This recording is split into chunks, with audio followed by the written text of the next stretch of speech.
we are looking at how to pronounce the name of this country.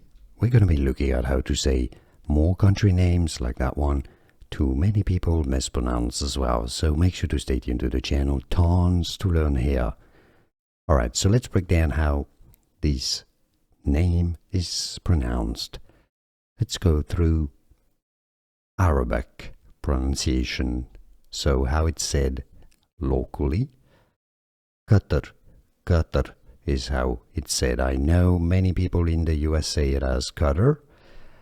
In English, it's also often pronounced as Qatar, Qatar, or Qatar, but not Qatar. Qatar is often said in the United States, Qatar, Qatar, Qatar. So in English, you can easily say it as Qatar, Qatar, Qatar, rather.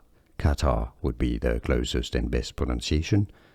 Otherwise, Qatar. Now you know it all. More videos for you here to learn more correct pronunciations. I'll see you there. Thanks for watching.